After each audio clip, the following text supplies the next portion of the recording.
Welcome to the Andy Beshear podcast. You can download the podcast on all major platforms and also subscribe to our YouTube channel at Andy Beshear Podcast. Folks, I am excited about this episode. We're going to have our conversation with the Johns. You're going to hear in my Kentucky accent, and Will's going to teach us some more Gen Z lingo in the style that only Will can. But we also, in this episode, get to talk to a guy that we've talked about a lot throughout the early episodes.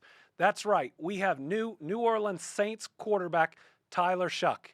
We talked about Tyler both during his journey in the draft and when he was drafted, and today he's going to join us to tell us what his journey that's been filled with injuries and adversity, also a great marriage and partner with his wife, and what he's looking forward to in the NFL. So we're going to have part of this episode where we don't talk about politics at all, but we follow a journey of a man that I think we're all very proud of and has a lot to say. So let's get to it. We are coming full circle on the Andy Beshear podcast. You're listening to the Andy Beshear podcast. Our guest this week is former Louisville quarterback and New Orleans Saints rookie competing right now for the starting job, Tyler Shough. Tyler, welcome to the podcast. Appreciate you, Mr. Beshear. How are we doing? We're doing great. I'm here with John Rabinowitz, who I know you know. Knows me pretty well. He's got the swag already. I love it. Listen, I got to support the home team. Tyler, we have been talking about you since our very first podcast. We're on episode 14, so it's great to have you on. I think one of the most amazing parts of your story is how different it is than most college quarterbacks. You know, you went to 3 schools, have gone through a 6 or a 7-year journey. Tell us a little bit about it. Yeah, I mean, for me, it was exactly that. It was a journey. I came into college thinking it was going to be picturesque. I'm going to be in 3 years, maybe 4 years max, and I'm going to go to the NFL, and everything's going to be perfect. And it was anything but that, but I wouldn't trade it for the world. I came out of high school in Arizona, going to Oregon. I had family from Oregon. I had a lot of connections there. Was going to hopefully take over Justin Herbert's job after he played 1 year. He ended up staying another. I learned so much from him, and that time ended up playing COVID year 2020. That was super rough in itself, just especially for everyone in general, but obviously in the sports world because everything was cut short. We only played 6 or 7 games and was just 20 years old. I was playing good, not playing great. Learned a lot about just ups and downs on the playing field there. Ended up transferring to Texas Tech, played there for 3 years. Had 3 injuries where I broke my collarbone twice. Broke my leg, and I started all 3 years, had a lot of memorable moments, but a lot of really hard times, just kind of wondering if this whole football thing is going to work out, and really came to terms that I wasn't, and I was trying to find a way to stay relevant on and off the field, and ended up becoming more of like a coach, and found my love of the game of just game planning and being around the guys and working out and rehabbing, and thought I would just really take advantage of one last opportunity and fell in love with Louisville and Coach Brom and ended up just signing on board. 2 weeks later, we were living in the Highlands and found a new home and ended up being one of the best years of our lives. Well, we've seen for quarterbacks going through injuries like Andrew Luck, how difficult it can be. Now, what was your foundation to push through one injury after another that were threatening this dream you had and this goal you've been working towards? Mm-hmm. For me, I didn't grow up religious, grow up going to church a bunch, but I think the greatest thing for me was finding, my faith throughout this whole journey and being able to grow through it, kind of with my wife and everything that we did throughout that whole process. Just every time we we had something figured out or tried to take it into our own grasp, it would just be, kind of taken away. You're like, no, you got to go through this journey. And I think just putting faith in that it's all going to work out, it's part of a bigger plan, that really took a lot of weight off of our shoulders. And then also her in general, just a lot of the nitty-gritty stuff that you don't see behind the scenes, like helping out with my whole injuries, with our dog, with day-to-day stuff. I mean, she was literally the greatest thing that ever happened to me because of you don't anticipate that, and you really get tested early on, and it was amazing. And this whole journey has been super fun. Having my wife Jordan and being a part of this whole journey together, and that's been the greatest lesson I've learned is surrounding yourself with good people. And I couldn't have also done it without my trainers and coaches and teammates as well. So I think the biggest thing is all that stuff's going to happen, and you're gonna be able to learn how to overcome it, or it's going to consume you, and you got to trust it's all going to work out in the end. You're listening to the Andy Beshear podcast. We're talking to Tyler Shough, who just told us getting through adversity. He leaned on his faith. He leaned on his life partner. You all have now been married for a little over a year. Is that right? Yes, sir. Yeah. Yes, sir. A little over a year. Felt like we've been together for a while. Been journeying the United States, but we talk about it a lot. Like aside from football, being in Louisville was one of the funnest years that we had, and hopefully can get back at some point, or maybe we're done playing. But we not because I'm on your podcast, but we were big fans of you as well. Well, I appreciate that. So listen, Tyler, I already told Andy, much like us, you outkicked your coverage with Jordan. Yeah, she's awesome, and also an athlete. So I was thinking, my great love story. My wife and I have been married about 19 years. Started awesome. at a Mexican restaurant. We met at a birthday party at a Mexican restaurant called Cantina Marina. How did you guys meet? There you go. We met in the dining hall, something similar, an eating area, but it was at the University of Oregon. She was a soccer player from there, and we ended up meeting there. Just kind of got introduced from a mutual friend, and I didn't have anything cool or slick to say. I think I was like just a weird dude staring at her when she was reaching her hand out. But I ended up going back and reintroducing myself, that I'm not an idiot, and we ended up becoming really good friends, and started dating shortly thereafter. So she was a college soccer player. Mm-hmm. You are a professional quarterback. Your kids, it's going to be unfair when you have them for them to play sports against anybody else. I don't know, just a couple skinny blonde white kids running around. I don't know if they're going to have any super advantages, but they'll been through a lot of stuff. At least we'll hopefully can pass some life lessons on to them. But they're going to get, like you said, a lot of the athleticism from her. But we'll see what happens. So you go to the University of Louisville, and I think there's a great coaching staff there, especially for a quarterback. Tell me about working with the Brahms, the three Brahm brothers who Mm-hmm. work in the U of L coaching staff. Yeah, I mean, those some of the best people I've ever been around on the field, coaching wise, of how smart they are, what they've done for me in my career, just tangibly that way, and then also off the field and who they are as people and family. We've got to know them and their families really well, and spending Thanksgiving with them, going over, just it was awesome. And I think the biggest thing that I'm grateful for them for is just believing in me and giving me an opportunity, and kind of giving me the keys to go out there and play and have success. And it's obvious, as they know, they play the position, it's going to be a lot of ups and downs. You have to get through the season and attack every single day. And they just knew how it went, and I was super grateful for them. So you announce or you graduate and you're headed to the NFL, and you go to the combine, Mm-hmm. and you elect to do it, to not just do the interviews. You're going to get out there and do the drills. And I think the most memorable moment of the combine has to be you running the 40. Tell us a little bit about what was going through your head and how you approached the combine. Yeah, I mean, for me, I was like, it kind of goes back to that journey of I didn't think I was ever going to get here. In fact, I was told that I would never, ever get drafted, and I should just kind of go get signed, be a backup, hold the clipboard for the rest of my career and be grateful. And I got an opportunity at Louisville, and I was kind of like, screw this. I'm going to go out there and rip it and have fun. And that was my mindset at Louisville, and I was not going to change it for the combine. And, I obviously worked my butt off, and, Jordan was helping me with the playbooks, interviews, getting, nutrition right. And I felt really good, and I just wanted to go out there and compete. And I did not think I was going to run a 4.6, so that's why I reacted like that. I think my best was 2 weeks prior was like 4.84.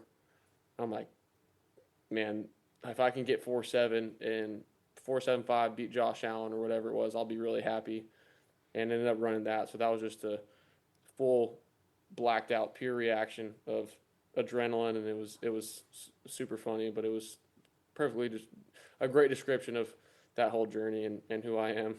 Yeah, I explained to Andy. I remember how excited you were to step on that field and how you embraced every aspect of the combine. Like, it was so impressive with just you were ready and you were going to show them what you're made of, and you just did an incredible job. Yeah, I was just itching to get out there. I remember, a lot of guys, you're praying and hoping for this moment, and now that it's come, like you want these coaches to know who you are. And I had multiple teams tell me that they really appreciated that I was one of the ones to do it, and I was like crazy, and I was like, that's the whole point. And good and bad, I had you're obviously going to have a bad throw here and there. You're going to have maybe a wrong answer question, or you may have great responses. But for me, it was just being myself and going out there and having fun and preparing that way. And no different than what you guys are doing. You got to go out there and be yourself and let it rip. This is the Andy Beshear podcast. We're talking to New Orleans Saints quarterback Tyler Shough. That has a really nice ring to it. New Orleans Saints quarterback Tyler Shough. He's talked to us about playing behind Justin Herbert at Oregon, about beating Josh Allen's 40 time at the combine. Tell me what you think it's going to feel like to play against those guys. Yeah, no, that's a great question. I only say that just because I'm a huge fan of his. Look up to him and his game, but I think it'll be really cool, especially going to Buffalo and that whole franchise and fan base, and also playing against the Chargers as well. Both Justin and Josh, I really try and model my game after both of those guys, and got to be up and close with Herbert. But yeah, super excited, and it's crazy even talking about it in that aspect. But I right now kind of thinking not too far in the future, and got to keep putting in work and go earn the spot, and then we'll see what happens. So you go through the combine, and draft night comes. And you must have been thinking and looking forward to draft night saying, this is the night where my dog is going to become a celebrity. Heck no. But tell me the feeling, right? The call comes. Tell me what that feels like for this dream to come true in that moment. Mm-hmm. It's kind of one of those combine moments where you really just disassociate, and it's pure energy. But the biggest thing for us was managing expectations, and as a competitor, you want to be the first guy off the board, and you feel like you're the best, guy out there for every single team, and you want to convince people and show what you got.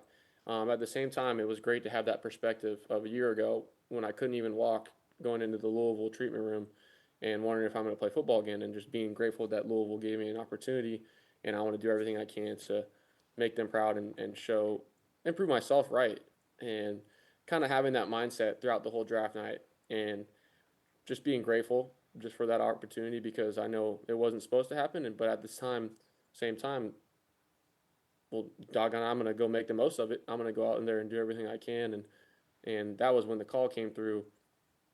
When we found out it was the Saints, we were ecstatic, just because, I went on 11 visits, and the Saints really stood out to me the most as far as like the culture of the people here, the culture of the staff, and just kind of the opportunity it was. What was it like to share that moment with your wife, with, I think, were those your parents sitting next Mm-hmm. to you? Yeah, parents. And of course the dog. Parents, everyone. Yeah. No, I know. I totally forgot about Murph. But yeah, she was, the funniest thing was, she was dead asleep for about the whole time, just passed out from swimming all day in the pool. And then all of a sudden everyone's cheering, and she wants to do whatever everybody else is doing. So she was up there cheering, and it was just such a cool moment, because it was exactly how she is and how our dynamic is as a family. So what a cool moment for everybody who's kind of been a part of that journey, and to be able to enjoy it and understand that you got some more work to do, and what a cool thing. And Andy, a lot of people don't know it, but post combine, you want to talk about being busy every day, not just training. He mentioned earlier, like going to different facilities to meet with teams, to work out for teams. If you looked at his schedule, he had something every day and would fly across the country. So it's a real grind during that month leading up to the draft. It's almost like when you get to the draft, it's somewhat of a relief because you've made it through all the hurdles. No, there were for sure there were a few cocktails enjoyed on that day because of how prepared, and I dropped down to 9% body fat and was eating, do everything What's right. that like? I don't know. I've never been there. I don't know. I don't know anymore. It was a short time, but no, it was insane. I was in 5 states in 4 days or something like that, and you're going, and it's a 6-month interview process, and every single day you're on, and you got to go out there and just be yourself, and they're giving you a playbook prior to, they're shipping you one out. You got to learn it, regurgitate it back to them, talk about your previous offenses, talk about your journey, be able to kind of, engulf yourself in theirs and go operate. And it's a high standard, but I think that's what really equipped me for it. And I think that's why I really did well throughout that process. So you get through that process, you get the call. You go to the New Orleans Saints facility, and you're probably thinking, I'm going to be able to learn behind Derek Carr. Mm-hmm. And then, really unexpectedly, at least for a fan, Derek Carr retires. How'd you hear that information? Yeah, it was it wasn't unexpected as well, for sure. Kellen told me, he told me before practice, just kind of going out there. I had media day that afternoon or something like that. So you had to answer questions the day you first learned about it. Yeah. It wasn't like a full media prep or. Welcome or to my job. Yeah, I was just gonna say, I was like, you're probably used to that. But it was really, you go out there and practice, so you're kind of thinking about that in the back of your head, like, oh man, this is pretty crazy. But for me, like, I wanted to treat it the same. I think it would have been a great opportunity to learn from him because of who he is as a person and as a player and what he's done. But I think for me, I've been prepared through a lot of that in my college career, and then also just going there and trying to make the most of that opportunity regardless and attack it every single day. So for me, it didn't change much, from day to day, but it was just a really cool moment as far as this is what you're training for. Now you're putting in the work to try to win that job. I know that you all got together. Brandon Cooks invited a bunch of people together. Tell me what it was like getting to work out with some teammates. Yeah, it was a great team bonding deal. I mean, talk about a pro and a vet in Brandon Cooks, and him being with the Saints and kind of bouncing all over the NFL, but coming back to it now after he was drafted here, and he's been a great influence on me. He flew everyone out, put us all up in a hotel. We went on Lake Oswego with this super nice lake house. We went out to his house and just spent the whole day playing cornhole. We got 2 days of workouts in at the Nike complex and facility, and it was just very, very cool to me to see just the emphasis and importance on just team coherence and everybody just getting on the same page and getting around each other. And I think the biggest thing that I've learned is how can you make the NFL more like college, where we can get around each other all hours of the day, just have fun, getting to know each other, because it is a job and there is expectations, but like any other job, it's not going to go well if you're not spending time with each other.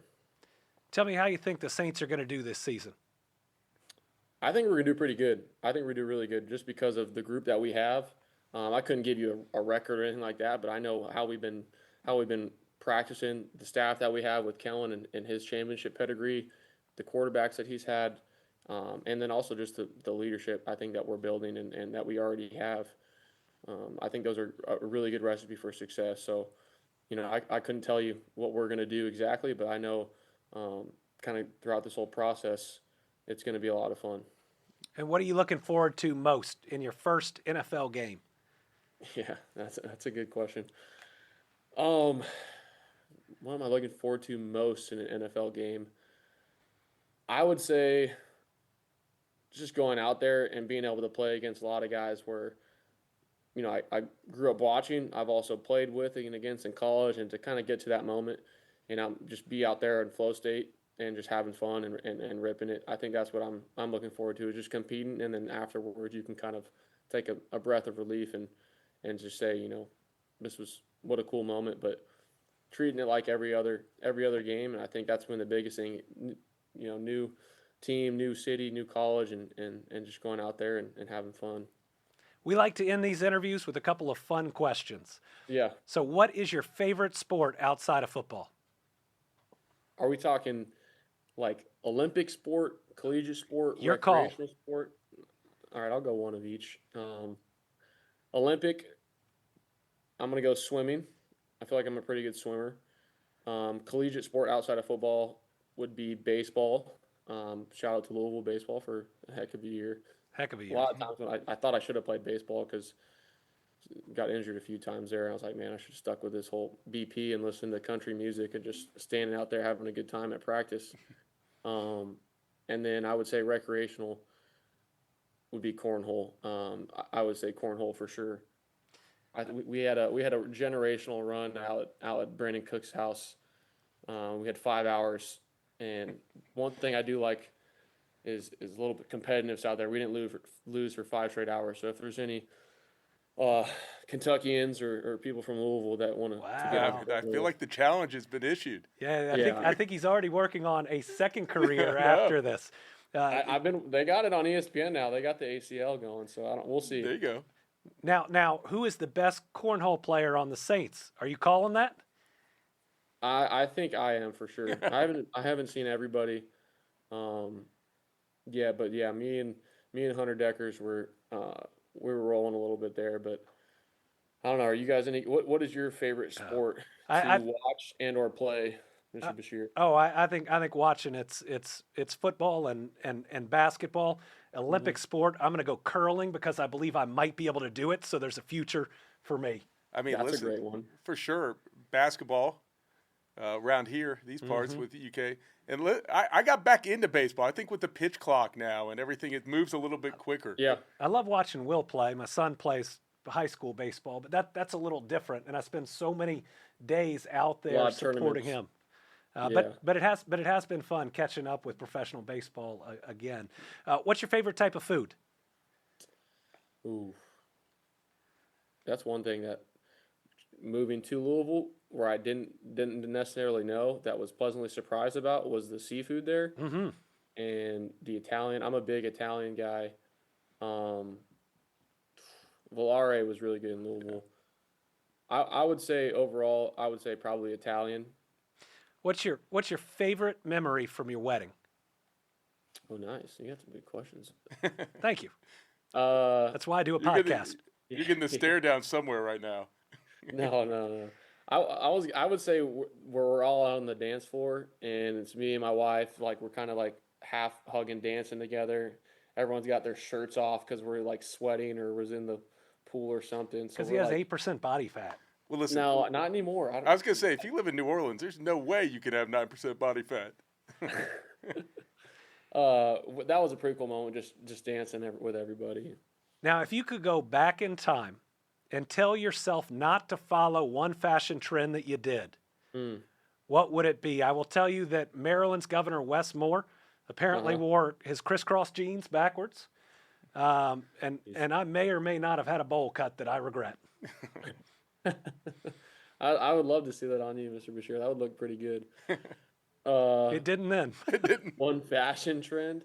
I see some pictures of me in high school or just growing up, and I got like even more than this flow, but it was like straight up and super long, and I looked like a towhead. It was pretty bad. I don't know what my parents or what I had doing, but it was like all the way out up here, and it was just super long and blonde. It was bad. If that's the worst he did in an era where you grow up with cell phones and camera phones, I think you did all right. I grew up with a flip phone. I am like 87 years old to some people, so I did have a flip phone up until like high school, which I think was super beneficial for me. But I did go downhill after there once everyone got smartphones and all that. Yep. Tyler, we've been rooting for you since we started this podcast. We are thrilled that you are on episode 14. We wish you the very best in your quest to be QB1, and we'll be rooting for you. Yep, so proud. Thank you, guys. Thank you, John. Mr. Beshear, I hope you become president one day, man. We will be voting for you. Or John, one of you guys. I appreciate the opportunity, and maybe at that point, I'll be in your cabinet for sports advisor or something. I appreciate the encouragement and the alternative. Yes. Yeah. What could go wrong? Thanks for joining the podcast. Appreciate you guys. You're listening to the Andy Beshear Podcast, available on all major platforms for download, or you can watch us on our YouTube channel and subscribe at Andy Beshear Podcast. This podcast is about processing the issues of the day, the challenging news through a conversation amongst friends. So we're back with our segment with the Johns, John Rabinowitz and John McConnell, where we're going to discuss the issues from the week, the issues with the week ahead. You're going to hear us have some differing opinions, but at the end of the day, we're all friends and we all help each other get through this complicated life. So, John Rabinowitz, we'll start with you. Yeah, I think, guys, the first thing we got to talk about a little bit is this Texas tragedy that happened over the weekend. Last I saw, the count was 89 dead. There might dozens more missing. It's horrific to think about. A lot of horrific to think about.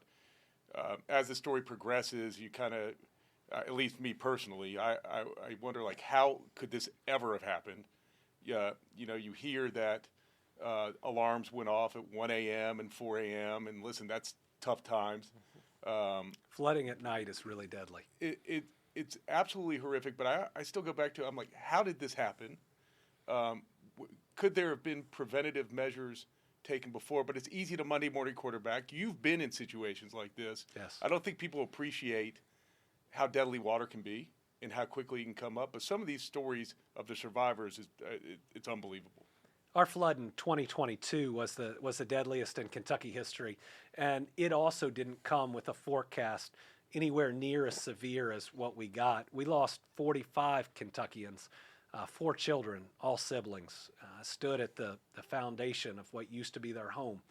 And the only thing left standing was a plastic swing in a tree. And that haunts me today, thinking about those kids being, their parents were holding on to them, and the water pulled them away, and that's the last time their parents ever saw them alive. We're all parents. And to think that your 9-year-old or your 11-year-old went off to camp and is not coming home, I feel for and am praying for each and every one of these families, because I've looked on the faces of people going through this type of grief way too much. And it sounds like they've had flooding there before, but never to this level. And I don't know if it's preventative or not. I don't know if there are enough people to help out. I haven't heard the latest on that. That's a question that I think people are rightfully asking, but we shouldn't assume an answer. Yeah. We should never politicize a natural disaster, because what matters most right now are the families that are going through this. We do need to make sure that our National Weather Service is properly staffed.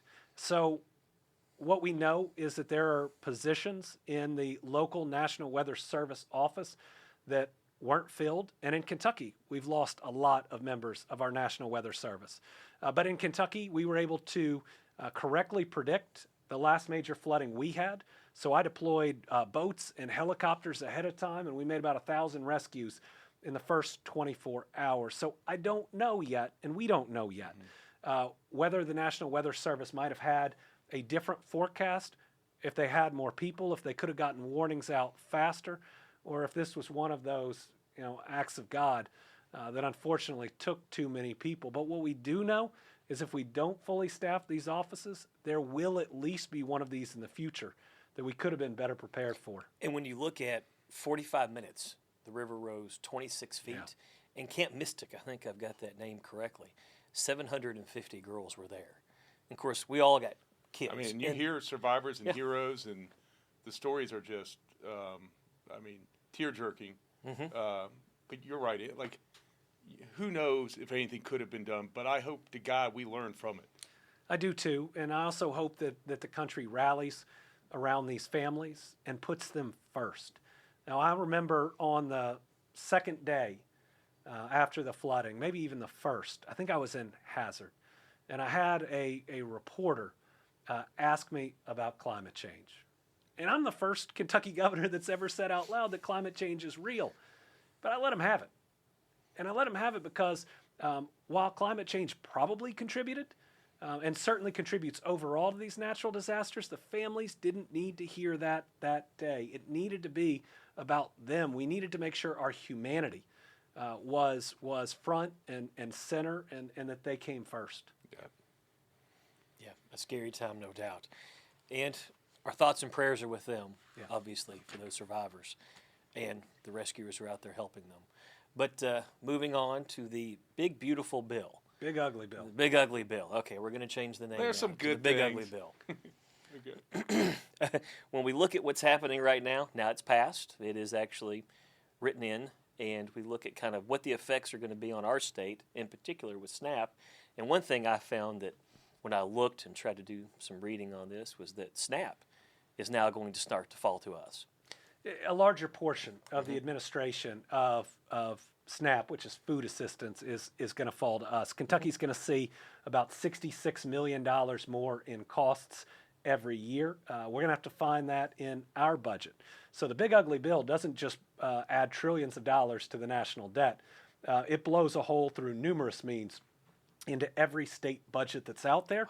And we constitutionally have to balance our budget, just like every other state. We do what the federal government can't do. We do what the federal government doesn't do. And so this is going to cause some harm and some difficulty around a lot of states. But it's the fact that fewer people will get the assistance. I just don't want anybody having hunger pains when they're going to bed or when they're waking up. You know, for me, that in my faith in the miracle of the fishes and the loaves being in every book of the gospel, you know, should teach us that when there is enough, this is one of those basic needs that we ought to provide. I'm also worried about the health care cuts. I mean, it's going to be devastating to rural America. You and I Saturday, we're talking to a COO of a rural hospital who was talking about maybe losing up to 200 jobs. And what that means for the community. I mean, overall, 20 to 30,000 healthcare workers are going to lose their jobs in Kentucky. And then think about everybody going through nursing programs because we've needed them. Sure. And it being harder to find a job there. It's not just the 200,000 people that are losing their coverage and the rural hospitals that are getting hit. I mean, this is one of the fastest growing parts of our economy. This is going to hurt us economically as a country. And when you take millions of dollars out of these hospitals' budgets, I mean, those are people's jobs. Well, there is a direct relationship. This bill is far from perfect, but the reality is the bill it passed. It's here. There are, in my mind, while again far from perfect, there were some things that I wanted to talk to you guys about. Listen, extends tax relief for some on Social Security benefits. Tips and overtime wages aren't going to be taxed. It adds money to the armed forces. There are benefits to certain things coming out of this bill. Do you see any positives of it? This is the problem with such a big bill, and it's why Congress normally doesn't do it. You either put at risk those things not passing, and or you give somebody an ultimatum that either they go along with or they oppose. To me, this is like somebody saying, I'm going to give you $10 and I'm going to beat you up. You know, $10 is great, but the damage that it causes is worse than some of those benefits. And also, to your point, I think we talked about this before. It was interesting to watch procedurally how it went through in some of the carve-outs with certain states to get the votes. And you see some pork in it too. Yeah. That only a specific state is getting a certain benefit just to get that vote. And that concerns me, given how big this bill is and its widespread ramifications. That's basically buying somebody off. And they may think that that's okay in Washington, D.C., but I think all of our oaths are to the country and to do the best we can for the country. So speaking of the country, yes, we have new tariff news. We've talked about the on again, off again, reciprocal, across the board, industry specific, even company specific. I think a tariff was threatened just on Apple for a little while. Now we have the newest news, which means the deadline that was maybe today or Wednesday. is Wednesday. Yes. We're filming this on Monday. Yep. It's coming out on Thursday. So if you're listening to it, it was originally yesterday's. Yep. Is being extended to August 1st. And now the vehicle on these deals are letters. That letters are going out to at least 100 countries that say, if you don't come to us and agreed to a deal on August 1st, you're getting the April 2nd tariffs. And if that's confusing to anybody out there, it's because this whole approach is confusing. And I think we were discussing this before we got in. I think the latest I heard as we were walking in today, Monday, was that 2 letters that went out to South Korea and Japan. 2 critical allies. 25% tariffs if we don't reach some sort of trade agreement. Luckily, as a small business owner of an Italian restaurant at this point, I'm glad I have not seen anything with Italy. But your clients are Yes. impacted by this one. Yeah. I remember being asked on Fox News, don't you think there should be more American cars being driven around in Japan? And I said, sure. But what you're not pointing out is that Toyota's biggest manufacturing facility in the world isn't in Japan. It's in Georgetown, Kentucky. And so these are our two of our largest foreign direct investors in this state. I mean, a South Korean company helped build the 2 largest battery plants on planet Earth. And so I think our economy is more than just the goods that may be imported and exported. It's also the investment.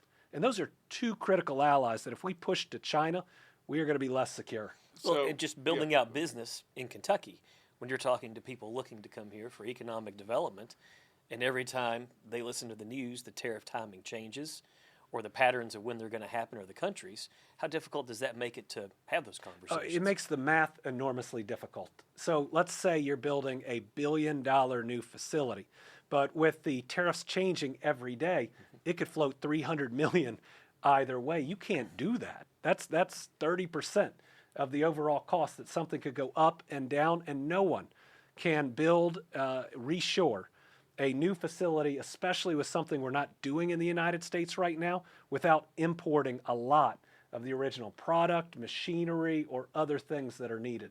Again, we're here Monday, so it'll be interesting on Thursday when this is released to see how many trade deals have finalized, if any. And my understanding, and maybe they're not finalized, but there's a framework for Vietnam and the UK. Do you guys think there'll be more? I think there's going to be more. I think maybe you'll see some things in theory. I will be surprised if we actually see fully fleshed out deals. And to end on a lighter note, announcement from the president that he wants to have a UFC fight at the White House. Now, I do think we have to admit to everybody watching that the 3 of us have gone to a UFC fight before. And been in the ring. And been in the ring afterwards to take a couple of pictures. What are your thoughts? Listen, I'm all for it. I think it's awesome. I think they'd bring like 25 or 30,000 people, and it's huge right now. And what I would say is that you and I talked about it, and John, we talked about it while we were there. I understand the boxing portion. The grappling portion I struggle with a little bit. When they're on the ground, you really can't see that well, but I know there's a science to it. So I'm trying to learn that, but I'm a boxing fan, so I like the boxing aspect of it. But it's very unique, and it will draw a lot of interest. I think we're going to lean on John to make sure we get tickets, too. That still falls to him. Certainly the top level when we were there Yeah. was so different than any of the other matches, and you saw the skill. But for the question of should this be at the White House or not, in the end for me, this is the politics of distraction. Right? I care a lot more about what tariffs are doing to the country. I care a lot more about what's going to happen with health care. If Democrats get all upset about this is them chasing the shiny ball and not focusing on what's most important to Americans. I mean, where would you put the ring? Yeah, South Lawn, I'm not sure. And if he can get tickets, I'm not sure they'll let me in, but we'll see. This is the Andy Beshear podcast, and this has been another segment with John and John going over the issues of the day and apparently whether we'll sit ringside at the White House. You're listening to the Andy Beshear podcast. This segment is called In My Kentucky Accent. It's where I talk about what's on my heart this week. This week, I want to talk about the lack of courage of so many members of Congress. See, I believe that when you are elected to these public service jobs, your number one job is to serve your constituents, not your party, not any particular president. You are there to represent all those voters and the people who live in your community, which is why I am so disappointed in congressional Republicans, except for a couple, in failing to stand up and speak out against the big, ugly bill. This is a bill that is going to hammer rural America, that is a punch in the face to rural communities, that's going to kick a ton of these representative and senators' constituents off of their health care, that's going to shutter rural hospitals all across America, that's going to make Americans, whether they have private health insurance or are on Medicaid, drive hours just to see a doctor. This is taking not just a hatchet to healthcare in rural America, but their economy, since these are some of the biggest employers. Yet, how many had the courage to stand up and say, Mr. President, you might be for this, but this hurts my people, and I'm standing with them? Almost none of them. It's time to elect people who stand on their principles and will always do what's right for their people, which means we need to elect a whole lot of new members of Congress. And now, for everyone's favorite segment of the Andy Beshear podcast, Gen Z Lingo, and we have Will back for the second straight episode. Will, what do you got for us this week? All right, our word for today is bars. So a bar is something that you could say is really poetic, or it's just a really cool thing to say. Like, if there's a lyric in a song that you really connect with and is like, wow, that was really inspirational, that's a bar. And so, do you have, like, I don't know what you would say, like, maybe a favorite, like, line of a poem or something you remember someone saying that was like... We're not so old that we don't listen to music, too. Right. Is there a lyric from a song back in the day that you... Back in the day. That, Well, what about Universal Sound by Tyler Childers? yeah, there are a lot of bars in that song. He hits, that universal sound. Right. That's a bar. That's a bar. See, John, you always thought a bar was something different. Listen, this is a shameless plug. There's only one bar that I know of in Versailles, the Amston Bourbon Bar, but this is totally different. Now I have to use this in a whole different way. The way you work in free advertisements to your small businesses is pretty amazing. Listen, it's crucial as we grow. Do you agree, John? I agree, and I just want to hear some poetry come out of John. That's what I want. That would be I incredible. want John I to was spit just some gonna I want bars. some poetry. Now, Spit some bars. Will, is there an opposite to a bar? Like if you disagree, like facts and cap. If somebody says that's a bar, is there a response? There is no, like, opposite end of the spectrum there. You could say, like, that's whack, I guess. So You guys know so that you one. could say We no, know that's that. right. Yeah, that one has stood the test of time. Yeah, right. That's still being used. I heard that about your attire last week.